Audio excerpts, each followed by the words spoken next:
Hey everybody, welcome to the Road to Real Estate podcast. This is John, as always, and of course, Lauren. Hey guys. She wants to talk about something we haven't given away yet, but we're getting down to the deadline. We've had some postponements, but we are giving it away. Tell them about it, Miss Lauren. Yeah, we have our Yeti raffle going on. Are you summer ready, Yeti? Right? Are you ready for summer? And so we have a Roadie 24 cooler that we are giving away. All you have to do is fill out the link below, and you'll be automatically entered. And we will be doing a random number drawing, probably on our next podcast, I think, or maybe live on our channel. And we will be sending it out very shortly. So if you haven't signed up yet, go ahead and sign up. This is it. This is the last time, I swear. Next time we'll have a drawing. Like, subscribe, follows, notification bell, all that stuff, and we'll catch you on the other side of the title screen. Welcome to the Road to Real Estate podcast, where John and Lauren help you grow your real estate business. Enjoy the show.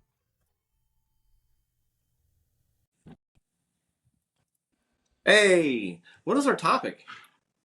Yeah, the 10 mistakes that sellers need to avoid. That a lot of people fall into this trap, Jonathan, and they need to be really careful. As sellers, you are selling probably the biggest investment of your life, and making these mistakes can really affect your bottom line and how much you bring home. So, I agree. I'm right there with you. This is a big one because I feel like everybody's gotten really accustomed to seeing the price on housings go up and go up and go up and go up. And it's been a seller's market for 5 years at least. And all of a sudden we've got a balanced market. So when we're talking to sellers, at least during this time frame, we have people like, well, I bought 3 years ago, it could be priced here. In reality, things have not increased as much. I think we're only 1% higher than they were last year, something like that. That's not a huge amount. So yeah. And some of it depends on where you are, Jonathan. Some areas have actually declined. And you have to keep that in perspective. The other thing is that you're competing against new construction in some areas, and this new construction can just blow you out of the water because they're still offering more competitive rates and buy downs than a traditional resale seller can offer. So yeah, we have to be super careful about what we're doing with selling. I can talk to that really quick. I've got a listing that's been sitting on the market now for a couple of months, and we've been told several times that we're the front runner to lose out to new construction because the financing and down payment assistance and lower interest rate is something we just can't compete with a standard bank loan. So being priced correctly and knowing what your competition is definitely a huge thing. And overpricing, I think, is probably being our number one thing right now. Yeah, actually, in fact, that is mistake number one. So really nice segue there, Jonathan. The number one mistake that we see sellers make is overpricing the home. And I think there's two folds, right? So overpricing your home it affects the number of people and the interest you have on it, right? When people see your price online, they immediately decide if they want to see your house or not. And if it's overpriced, it might be a stop sign right there.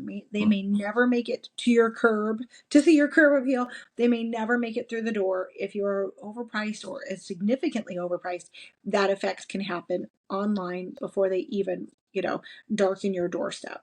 So I think that is a really important piece to it. Overpricing just ends the marketing. In fact, we have a saying, you can't outmarket an overpriced home. That's something we say in the industry. So I think this is super important, super important. I think there's also a psychology of selling that has changed, especially if you talk to someone who has not sold a house in the past 5 years. To your point, Jonathan, pre-COVID, it was really common. Think back to, early 2000s and before. The standard was you price the house a little above what you want to make, and then people negotiate it down. Yeah. That standard changed when we got into this multiple offer culture and paying over list price culture. People became very, very weary of anything that was priced over what they expected to pay. because they were used to bidding over. So the psychology of selling a house has actually changed, and we need to be really careful and really cognizant of what buyers are thinking nowadays. Mm-hmm. No, I agree. And the best way to approach your clients with a price is to do a comparative market analysis and compare their homes to other homes in the area. So that way they have an honest opinion. I had a long conversation with another realtor yesterday that was telling me about this guy wanting to be in the fives, sitting down with him and saying, here's the deal. I won't take the listing in five. Your house is Mm-hmm. 450 maximum. You put the wrong, and they were saying, hey, we paid this for it, and then we added a sunroom for it, and then they were at this number. And he's like, it's just not possible to get that number. You're competing with 5 bedrooms in your neighborhood, and you're a 3 bedroom. And Mm-hmm. there are people selling in the fives, but they have more square footage, more bedrooms, more bathrooms, and you're not on that level. This is where you're at. And he ended up, he stood his ground, and the guy called him back 2 weeks later, like, you're right. Okay, let's do this. And they were able to do it and get under contract. But it was one of those things where it's just like they had this perceived value of their houses here. In reality, they were here and just needed someone to say, hey, this is what it is. You got to be where you're supposed to be. And that's why you need a good realtor to know what your home is worth and to do the work. Right, because it's not just an average of the home price in your neighborhood, which is essentially kind of the algorithm that like a Zillow uses. It just takes the average for the number of square footage for bedrooms and bathrooms for your area and just slaps it on your house. It takes somebody who knows the area, who knows the difference, who can point out like, oh, okay, yes, you put on a sunroom, but you're only 3 bedrooms. How does this compare in our market at this moment?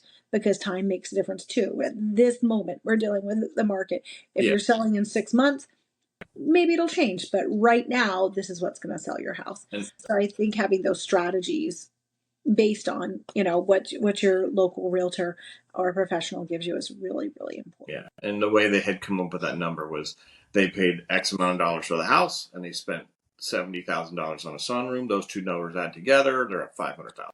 That's not how it works. Just because you put that amount of money into fixing something or doing an addition on your home does not mean that you're going to get that return value back. There are a lot of investments that aren't worth the cost. Does that make sense? Especially when you're talking about investing into a property or getting your property ready to sell. But we should do some repairs before we hit the market, which is our mistake number 2.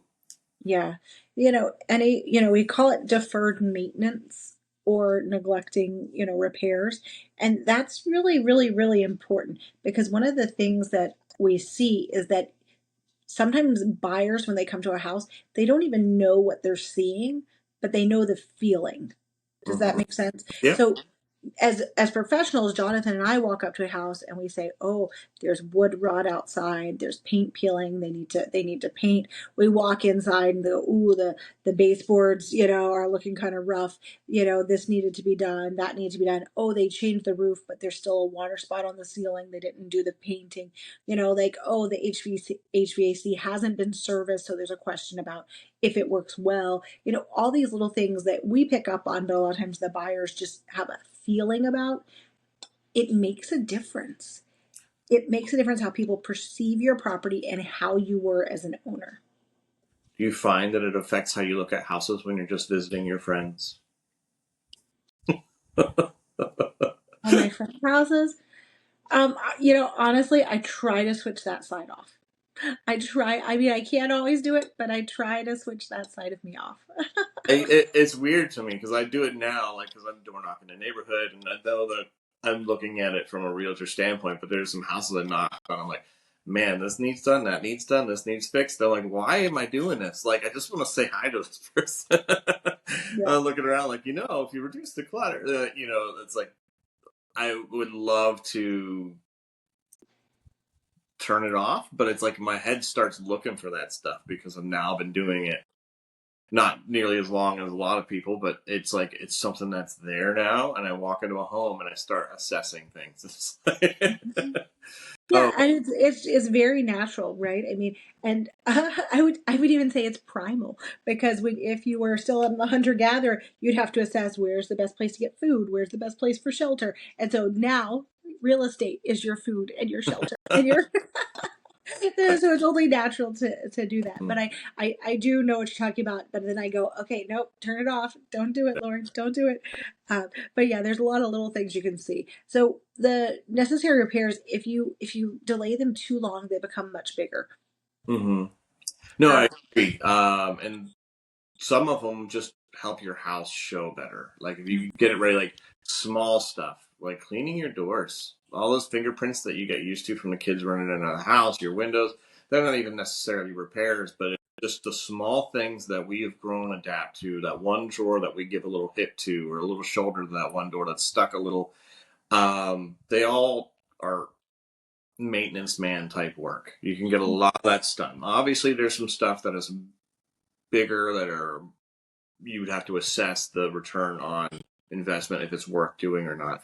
But when people walk into your house, if they're looking to buy in your neighborhood and they're all built by the same builder, they're comparing you directly to those other ones. And those small repairs could be the difference between you getting the offer or not. And when they go house to house to house, the house that has the fresh paint and a couple of new appliances tends to get the bid first, you know? the shiny penny, right? Yeah. All the houses are pennies, but you're going to pick the shiny one first. It's just human nature. And I would go in for some of those things like cleaning the gutters. Mm-hmm. Go ahead and have the HVAC service. Do your septic tank ahead of time. Neglecting those repairs, it puts your house in a bad light, and people think the issue is bigger, Mm-hmm. right? If you don't clean your own gutters and you get them done, it's about $100 or $150. If you have to negotiate it in a repair, suddenly it's like 200 to 500, and you're negotiating a lot more money away. So those repairs can be done easily and quickly by yourself, or hiring someone, and you get to control how they're done and who does them.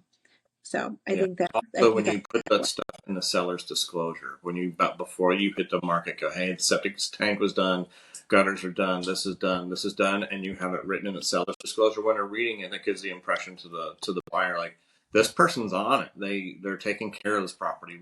They want a property that's taken care of and loved. When you get that impression that, hey, you know what, the people that own this before us really care about this place. We're going to care about it too. Versus like, hey, we got a good deal because these people didn't care. Like it's a different vibe. Does that make sense? Yeah. And what else? Like there's that question mark. What else have they not done? What Yeah. else have they not told us? And so I think that's really important. And number three, you kind of touched on it when you were talking about your Yeah. friend's house. But number three, not staging a home. This is a huge, huge mistake for a seller. Now, I'm not talking about you have to go spend a lot of money on a designer or a stager to come into your house. That does help, but I'm talking about the basic things that any seller can do that only cost time, not money, Mm-hmm. right? And so, what can you do to stage the home? That is the number one thing, It Jonathan. means reduce the clutter. Declutter, Yeah. 1000%. Take it out. You don't need 15 kitchen appliances sitting on the counters. You don't need the extra 2 chairs you picked up because you're going to have 15 people over.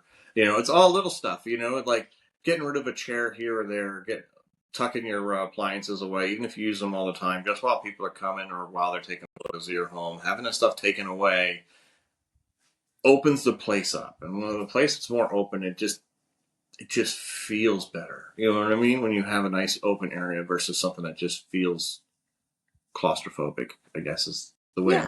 The way you live and the way you sell are not going to be the same. And the sooner you adopt that mindset, the easier it'll be. Here's my really funny example. My husband and I disagree on blenders.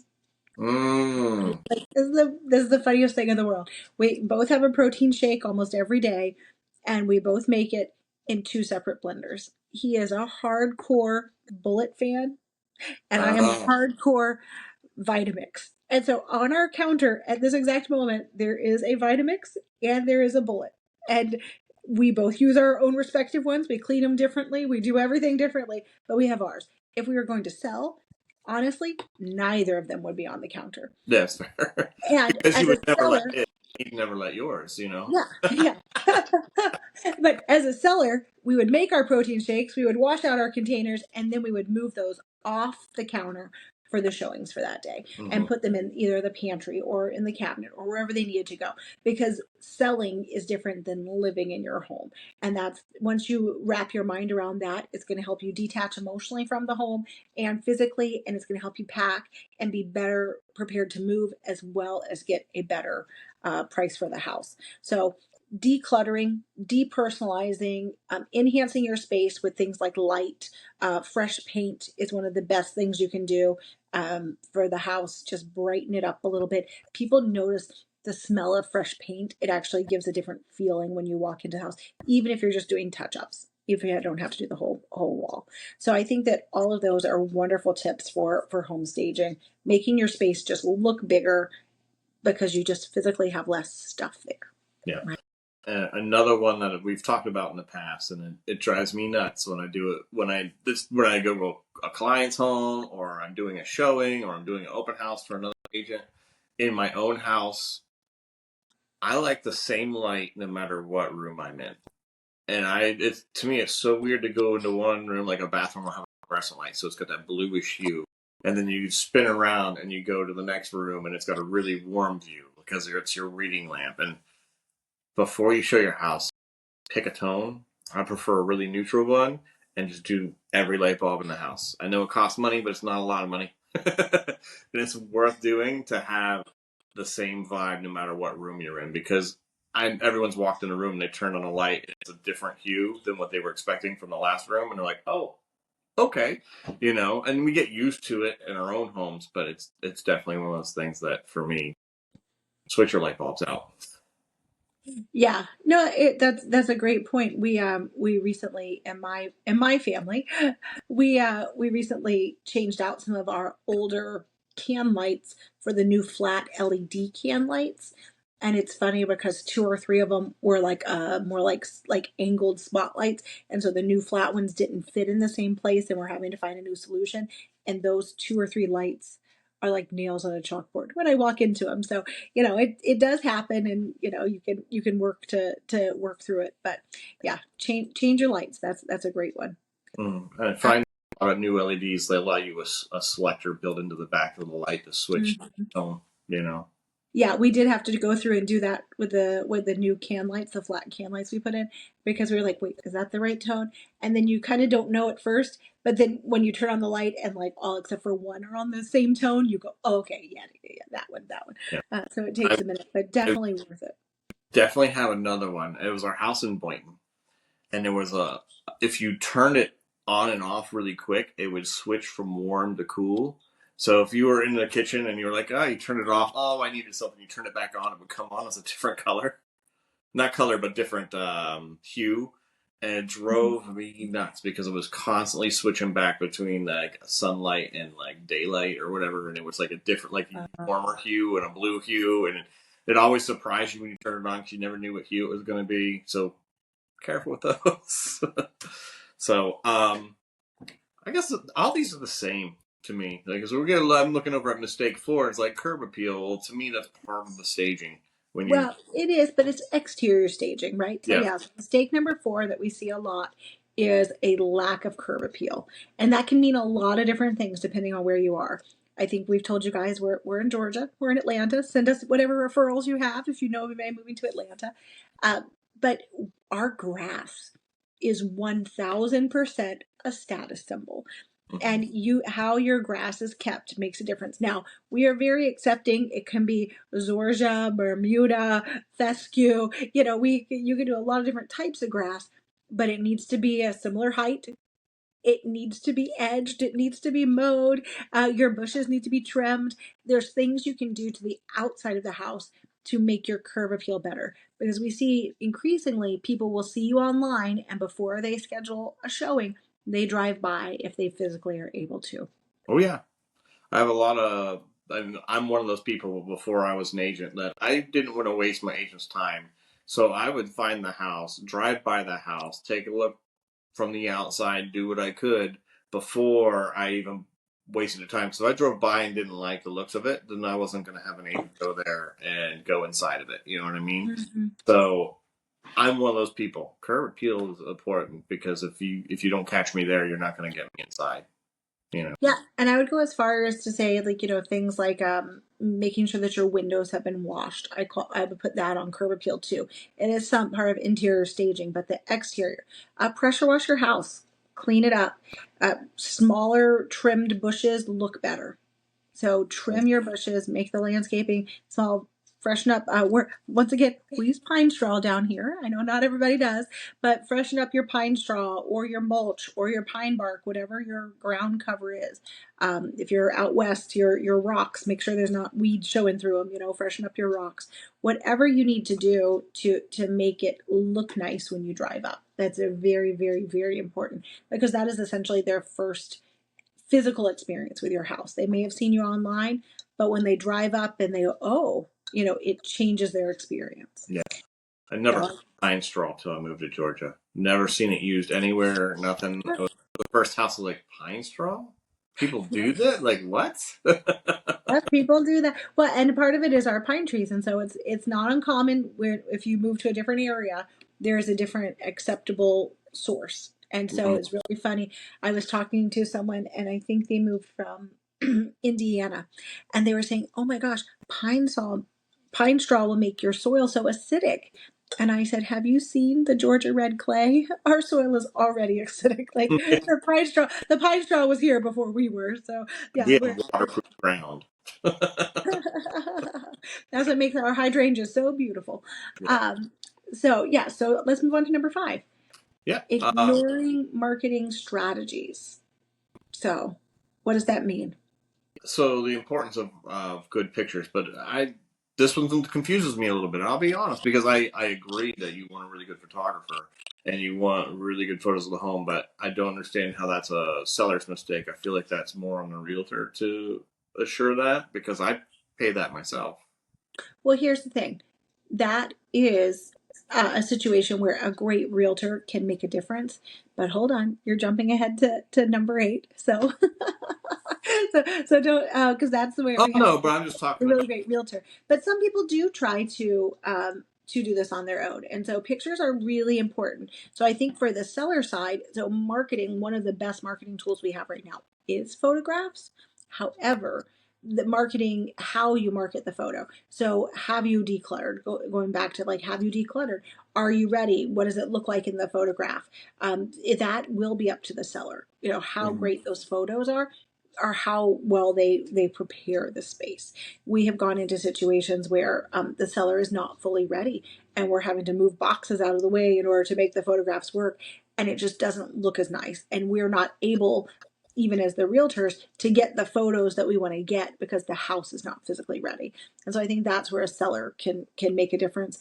And also marketing strategies, working with your agent in order to maximize how you're on Zillow, maximize how you are seen online, maximize what we're able to market, makes a big difference. We do run into situations where we have sellers that are like, oh, I don't want my address listed on the internet. And you go, well, people need to know where the house is. The location is Yeah. important. And we have to go through and explain it. And so, not resisting some of those marketing changes, I think, are a really big deal. And so I think that's kind of Mm. what it's kind Yeah. of. So I agree. The photos need to be good, and the marketing as well. How I feel like this kind of ties into lock boxes, because my wife has a lot of fear, and every house we've ever sold. I don't know if you've noticed. I think maybe we did it with you as well. She never allowed a lockbox on any house or near house. So every showing had to be like we had to open the house for them and do like we had to do everything. There was never a lockbox. So I think she let me put a lockbox on your last house. I think we I got sold in her. the first weekend, so I don't know. Yeah, well, maybe that's what it was, that we just did it so fast that it wasn't a big deal. We were off the market Um, 3 days. yeah. So, but yeah, she's never let us do a lockbox or anything. So I had to physically go there and open the door for the agent every time, and then go sit around outside or go for a walk till the people were gone, and then come back. It was really rough. That's really funny. I don't remember. I mean, maybe it was a thing. I don't. It's not popping up in my head though. So yeah. That's really important. So is that mistake number 6, or are you talking about for marketing? Oh, I was thinking it as a marketing thing, trying to. I think that's to have a lockbox and allow agents to show the house as possible. The more accessible your house is to be shown or walked through, the better off you are. So I haven't read ahead on these. I have no idea what's coming. You read the outline. I read. These are all new to me. so so the marketing strategy of, yeah, make your house available. Then this is really important because we are scheduling things increasingly online and with apps. And even this week we're working with a corporate rental, and I need to get 4 guys that work in a corporate office into a house at one time. And the seller is a work from home person, and they keep blocking out times during the day. Well, I can't get my corporate people who need to come between 9 to 5 and the seller who works from home 9 to 5. We've got to merge those schedules. So the more times you say no, the more interruptions you have, the more people get frustrated and may move on to the next house. So being available, having a lockbox, making it easy for people to show your home is really a great marketing strategy at this point. But you did give us a really nice segue to mistake number 6. Um, I don't purpose. don't be there during showings, right? I There are definitely people who want to show you their house and want to sell you their house. And as a seller, you need to know that you are not helping the process. Now, Jonathan talked about they would go on a walk, they would leave. That's okay. But I would actually tell you to not even do that. mhm. These people need to imagine themselves at your house. They need to have their experience with this home so that they can transition it into thinking about it as their house. When they meet you, when they see you, when there's cars in the driveway, these are all maybe not stop signs, but they're yield signs. They cause people to pause and to think twice about your house, even to the point where when we pull up to a house and there's a car in the driveway, there may be nobody in the house, but a car in the driveway makes us think like, oh, is somebody still there? Did they remember that we're showing? Do we need to like double check, nobody's in the shower or in the bathroom, or, where are we going to find them? And so all of those things, you don't need those questions. You want people to walk up to your house or drive up to your house and go, oh, what a nice driveway. Oh, look at the landscaping. Oh, I like the color of the front door. By being there or leaving things to make them think you're there, you're causing them to think about you, when we want them to be thinking about themselves in your house. Exactly. It changes their mindset to start thinking about the person that currently lives there versus putting themselves as the ones that are going to be living there. You want them to see that house as their house, that envision themselves living inside the house. And the more of the seller that is there, whether it be family pictures, which is part of the staging as well, uh, your hobbies. I mean, if they start going, oh, they're into that, or they're into this, and and they have 3 kids, and this must be Timmy's room, all of that stuff starts happening. Now they're not seeing themselves in the place as them living there. They're seeing your life or the seller's life. You know what I mean? So to remove that in there, remove you physically from the space as well as your cars from the driveway. Or I mean, I can't tell you how many times I've looked at a house and they had a cool car in the garage. The next thing you know, like, hey man, I'm talking about a car now. I'm not thinking about living in that house. You know what I mean? Mhm. Yeah, So you're talking about the house. And, as a real estate professional, I mean, it doesn't happen all the time, but I mean, just last month, I showed a house and the guy was in his underwear. He had like, some kind of like underwear on the bottom and a wife beater tank top. And I'm if you don't know, a thin white tank top that you could definitely see through. And he was in the master bedroom under the covers on a couch watching Law and Order the entire time of our showing. So let me just tell you, the master bedroom was beautiful. It was grand. It had high ceilings. It had like a sitting area and a fireplace. It was beautiful. We spent less than a minute looking at it well, because but we they felt talked about so things. awkward. We had to get out. Yeah, they left talking about the guy in the couch and not the room. Like that's, Yes, I didn't tell you anything else about the house. I told you about the guy. The guy yeah, was way more descriptive than the house was, right? yeah.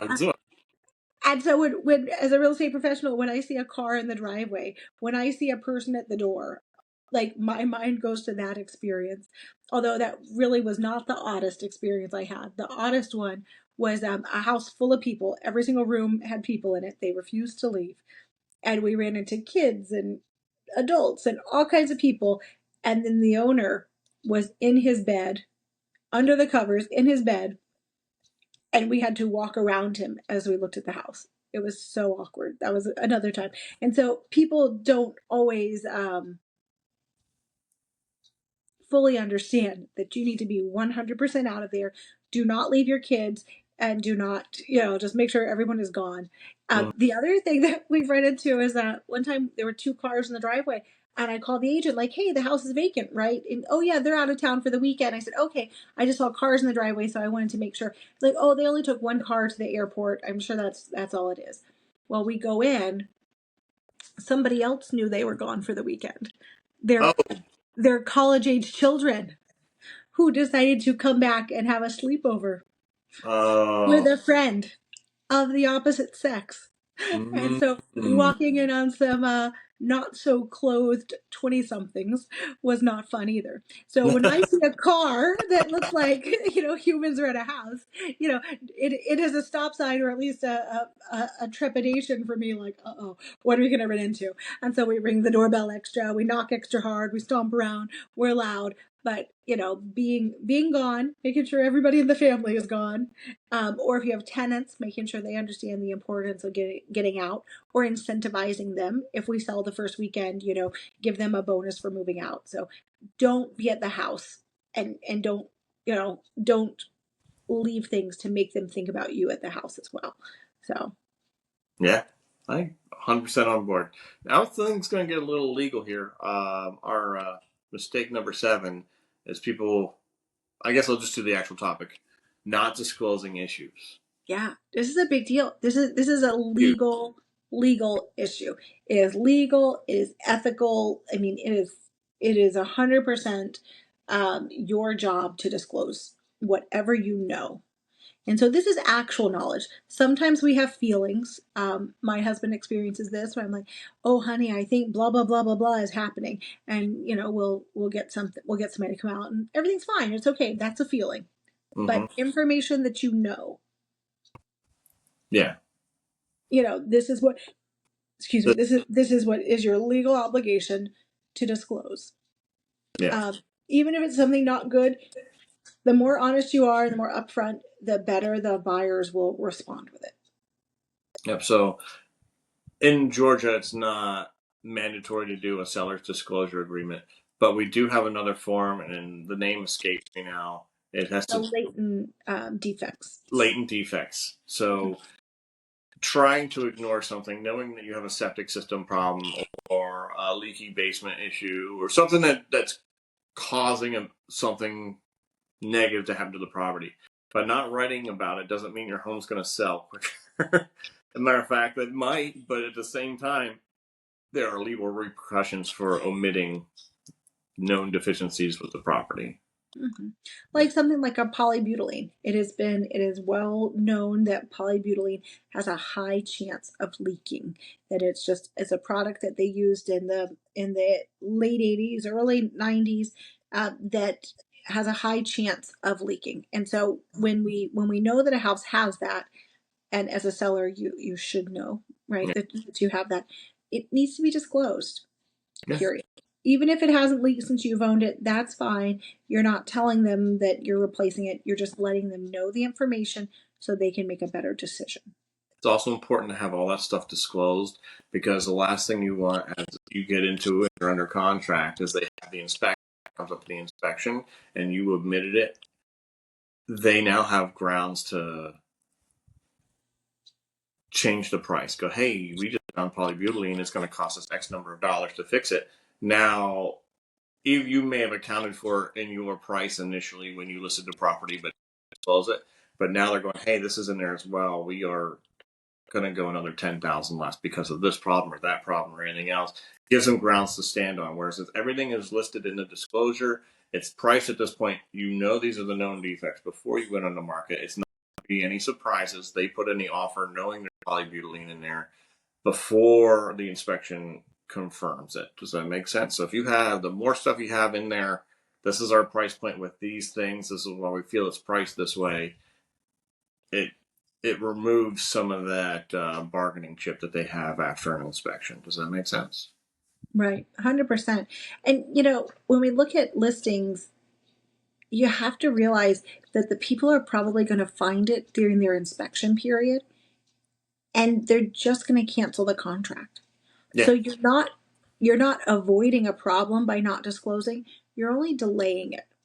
And when you delay it like that, what happens is that if you do have to go back on the market, let's say you can't negotiate it with the other people, let's say you do go back on the market, your property now has a stigma. Every Mm-hmm. person that's going to call to show your house is going to ask your agent, hey, why didn't the first contract work? What happened? Mm-hmm. Yeah, we noticed you were off the market for a little bit. What was going on there? What happened? And so, and you can sometimes get away with saying something like, oh, we weren't able to come to terms with due diligence. Oh, really? What was the big issue? I just want to make sure that we're not going to run into it as soon as my buyers walk into the house. Yeah. They are going to dig and dig and dig, and they're going to And try that's to their figure out job what it is. today. Mm-hmm. Which that Yeah. moves us on to our next one, I believe. Yeah, choosing the Yeah. right agent. Mistake number 8. If they have a good agent, their agent is going to, uh, take it away. I like when Yeah. you. You like it when I just go? Yeah. So actually, I would think out of all these sellers' mistakes you could make, this one I think is the most important. And the reason that it's the most important is that choosing the right agent will actually guide you through the other 9 of these, right? The agent will know to do these things and will help you with the other 9 of these. So choosing the right agent is really the most critical thing because they are professional. They do this all the time. Choose an agent that has some experience or that has a team behind them that is working with them to help them. Choose someone who knows the forms, who is familiar with the local laws, who has some vendors that you can use, who is just really familiar with your local area, because that experience will be able to see these speed bumps and guide you through all of the rest of this so much easier and provide you with a better experience and easier time selling. You will sell faster, you will sell for more money, and you will have a better overall experience. When I see people that are struggling with their experience with their agent, they either just hired somebody they knew and didn't vet them, or they went with somebody that was the cheapest. And the reality is you get what you pay for. Yeah. Sometimes when you pay for an agent who it will not negotiate on their commission or has a full commission, whatever that is in your area, you will find that they have that because they're going to walk you through every step and they're going to prep you to sell as a seller. They're going to have a better photographer. They're going to pay more for their photographs. They're not just going to have photographs. They might have the 3D tour. They may have virtual staging. They may have a stager come in and help you with some of these issues. They're going to be able to walk you through all of these steps, and they're going to be able to talk to you about, Mr. and Mrs. Seller, I'm so happy that you have your child's photos from pre-K through 12th grade on the wall and they look beautiful. However, it's time to take those down, fill those holes, take a picture of it, remember this wall. Obviously, it's a special memory for you. Now let's clear the slate and make it so this wall could be a special memory for your buyer. They're going to be able to talk to you through those steps and make it so that you get the most money for your property. And so I think number 8 is by far the most important one on this list. Yeah. So if you're watching this podcast, you're not an agent and you're in this area, Lauren and I. Yeah. Yeah. And if you get me, you always get Lauren because I'm going to call her every other day to ask her all the questions. Well, and you know what, Jonathan, that makes such a difference. I know that there's a lot of single agents, and I've been a single agent out there too, and so I'm definitely not knocking a single agent, but there's something to be said for a team. Yeah. When Jonathan goes on vacation, I'm there for him. When I go on vacation, Jonathan's there for me. There's a continuity of service when you know that your agent has a team, whether that's even just an admin that can answer the phone or can deal with paperwork or another agent that can help out. I think there's something to be said for people that have a network, Yeah. whatever that looks like. And I think that's an important question because I have had calls from angry sellers before where they have said, I can't reach my agent. I don't know what to do. Mm-hmm. And as somebody that's in the industry, I just, I don't know that I can always counsel them on the right next step because they are under contract with another agent. Yeah, legally you can't. I mean, you can help them, but you can't sell yourself in any way, shape, or Of form. course, you You know? can't solicit for Yeah, business. I mean, they called you so you can have a short conversation, but it's not something where you kind of say, okay, that choosing the right agent in the beginning was really, really, really yeah. important. Chances are you're contracted for most likely 6 months or whatever you negotiated. That agent was able to negotiate. Yeah, and So I would say on the flip side of that, once you have chosen that person and once you have vetted that person, you need to trust that person and let go of some of the things that you are maybe holding on to or those ideas that you're fighting with them on. Let go of some of that and lean into this process. It has changed a lot in the past 5 years, and it may not be the same way you did it in 1982, but it is the process now, and some of the expertise and some of our suggestions can be the difference in making or breaking that's a this really good transaction. point. When you choose your agents, just because they've been in the industry for 30 years doesn't mean they know what's going on with current market trends and everything. We all get complacent, and they're used to doing sales a certain way. I'm not saying a newer agent or younger agent is going to be better either, because there's a cost between experience and inexperience, and also being up on what is the newest trends in the market. So it's good to talk to several people and get a vibe. It'd be nice to get an agent that you also get along with. That you enjoy being around, someone you trust, and with this probably your biggest financial investment in your life. So Oh definitely, yeah, 100%.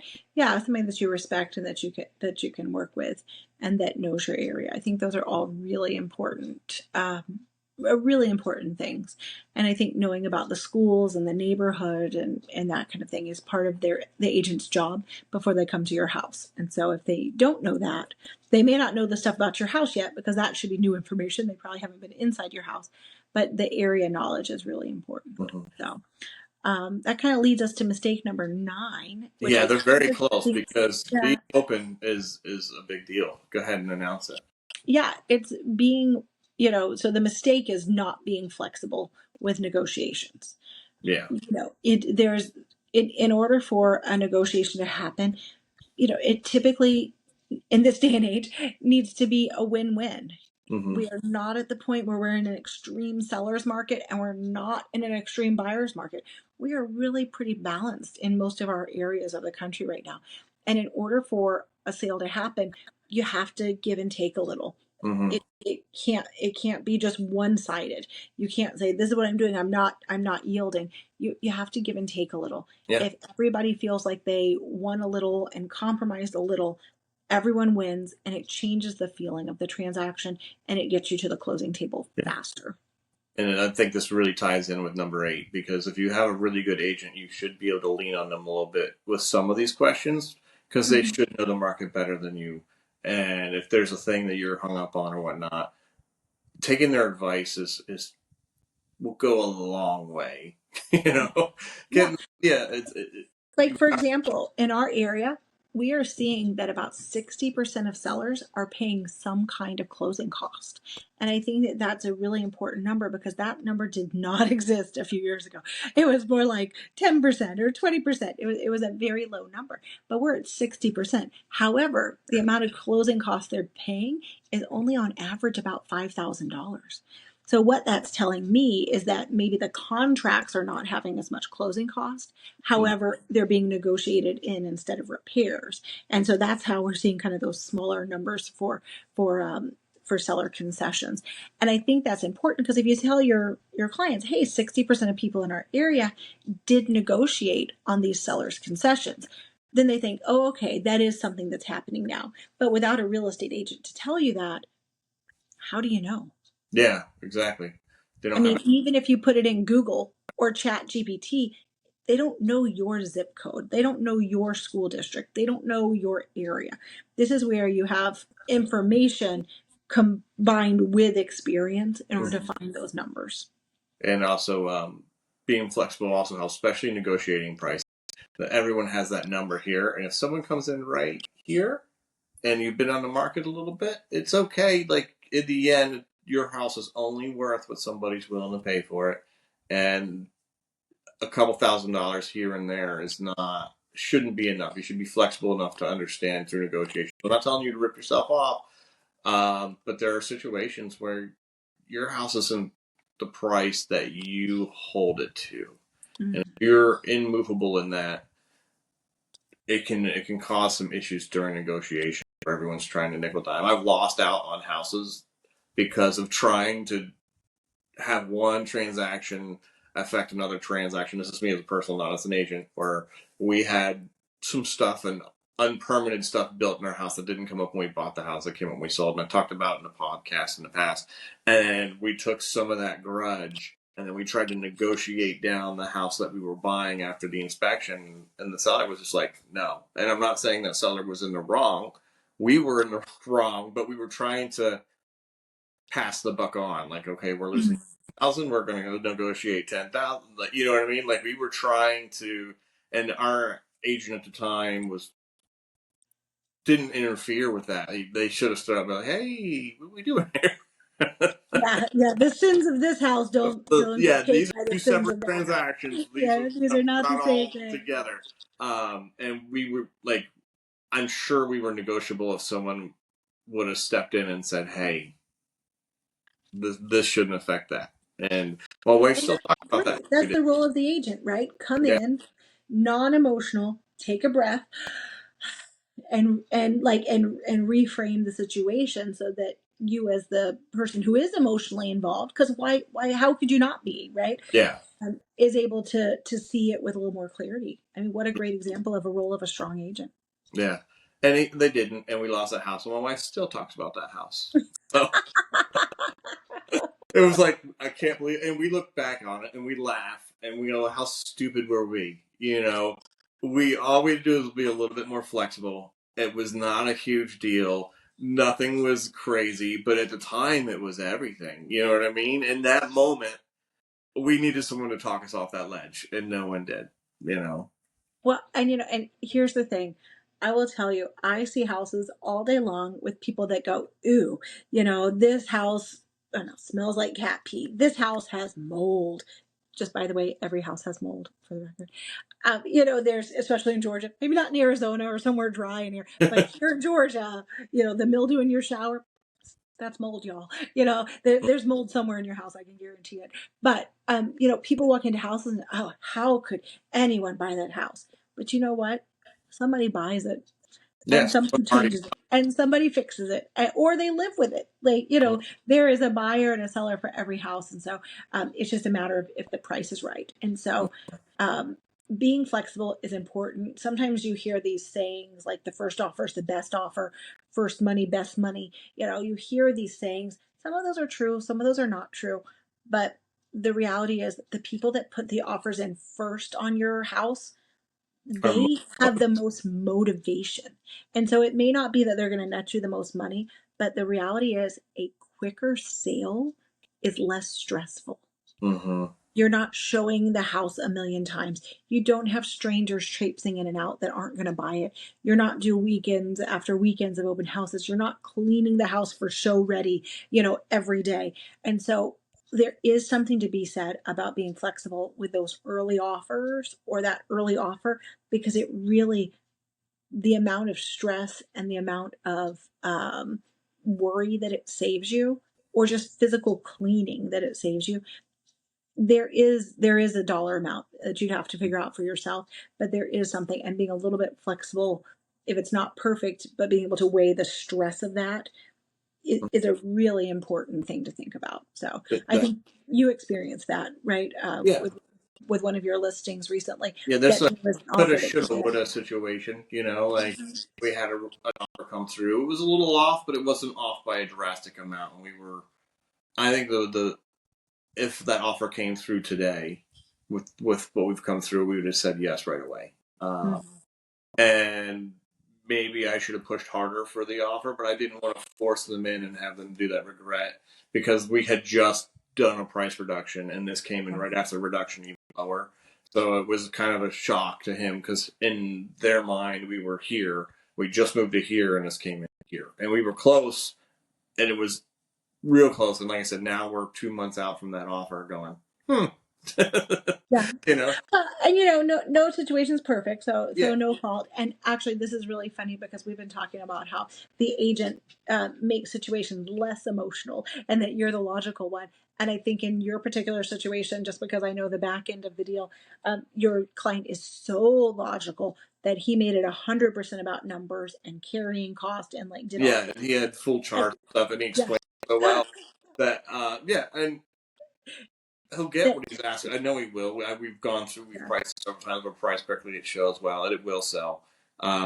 It's just one of those things where it's like, nah, the way we mapped it out, it was, I don't want to get too much into it, but basically, he did the math, and to equal that number of the offer, he could hold on for a while.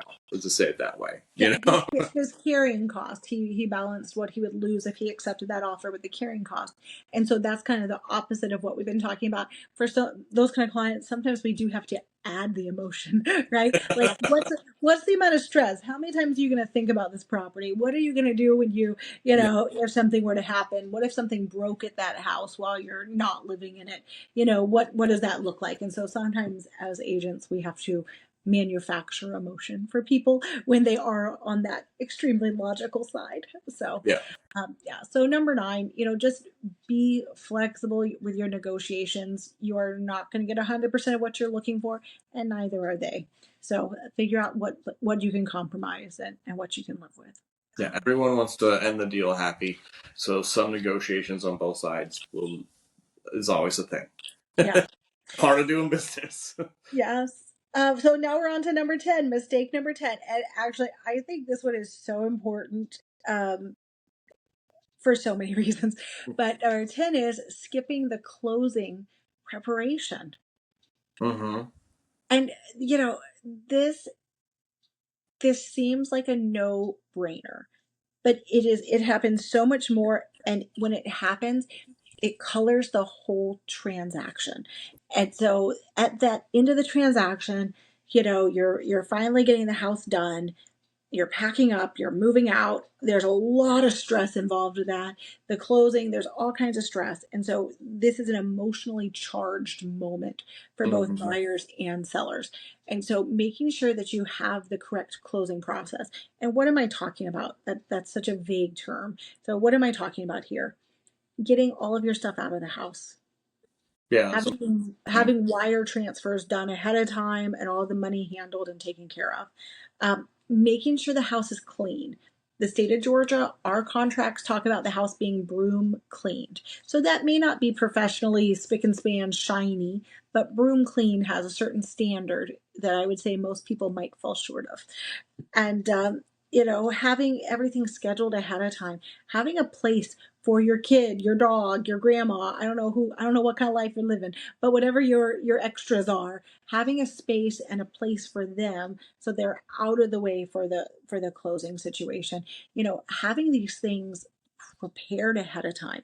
And this once again goes back to your agent, mm-hmm. letting you know what's coming up, what's happening, and how you can do it best. I see movers all the time, movers that have not been scheduled in advance enough. It takes about 3 to 4 weeks to get a great moving company there to do your move. And if you don't call until a week or two ahead of time, you're going to get the bad moving company. And those movers, they're still going to move your stuff, but you might have bumps and you might have dents, and the people coming into your house might be a little less savory than the people that are for the professional company. And it's real. It is very, very, very real. Oh yeah. And so working with professionals that are there, and maybe a professional moving company needs to come in and look at your belongings and say, hey, you need a 26-foot truck, or hey, you need two 26-foot trucks, can come in and give you a better estimate than you just calling U-Haul and throwing things into a into a Yeah. moving van. And so these preparations change your whole experience. Oh yeah. As we get older, you learn that moving sucks more and more. Yeah. And you can't bribe your friends with beer anymore. Yeah, it gets You more move from expensive. your first apartment to your second apartment. It just costs you a case of beer, But right? I had this happen. I was actually on the buyer's side, but it's important to get the right mover because after we moved in, I went over to finish up some stuff that was promised to them in negotiations, and we made good on that. but the movers had to remove some doors, and they hung them wrong on the way. And so when I went there, he's like, "Can you help me? My door to the between the garage and the house, the movers had to pull the door to get equipment in, and now the door doesn't work." So as an agent, I don't have to, but I was like, I can hang a door. So we pulled the door off the hinges and put new hinges. They bent the hinges and hung a door so it would open and close. So having a good mover and that knows what they're doing will save you a little bit of trouble in the end. They obviously scratched some walls, which weren't scratched, those stuff. So if you were the seller, that could be a problem if they had to do that on the way out of the house. And now all of a sudden they're doing a walkthrough and these doors worked when we did our inspection. Now they don't work. And there's a hole in the drywall where they put a couch leg through trying to get it down the stairwell. Stuff like that happens in the moving process. And that's just more stuff that is put on your plate because you agreed upon a house in this condition, and it may not be that. And also, they could have negotiated in the contract that, hey, we want it professionally cleaned. You need time to get out of the house and to have it professionally cleaned. And as a realtor and as a seller, you have to uphold your end. Yeah. And I think, setting up that expectation that the realtor sets up the expectation and helps you to understand what closing looks like and how to manage it the best, how to turn off your utilities in a way that, the buyer doesn't get, doesn't have to pay the reconnect fee and that sort of thing. There's just things that we can see down the line and we see those speed bumps coming so that you don't hit those speed bumps at like 50 miles per hour and ruin your car, right? That you slow down and that you know how to navigate them and go over it. And so I think that this closing preparation is so important because it's how you end your transaction. Yeah. It's how you wrap it up. And Yeah. so very natural that it's number 10 because that, I guess that's how we wrap it up as well. Yeah. So I think, number 8 was number 1 technically. Choose the right agent. They can help you with all the other 9 things. If you need help with an agent, Jonathon and I have a huge network of people that we talk to, that we see at conventions, that we work with, and that we can help you vet. If you're not sure that you know an agent that is able to do all these things for you, reach out to us. We're happy to help you no matter what city you live in. Jonathon has a lot of Florida connections. I have a lot up in the Northeast. I mean, we have some California people that can blow your mind. And so just reach out. Find people that can help you and lean into them like us. We also encourage any stories. So if you have any crazy stories or something that's happened to you, and whether you're an agent or a person that's bought or sold houses before, that's something you had experience with, we love seeing your stories. You can comment down below, and we'd love to see what you guys have been through. Because let's be honest, real estate's messy. There are lots of crazy stories out there. So it is messy for real. So once again, like, subscribe, follow, notification bell. We like all that stuff. All the things. All right, everybody. Have a good day. Bye, guys.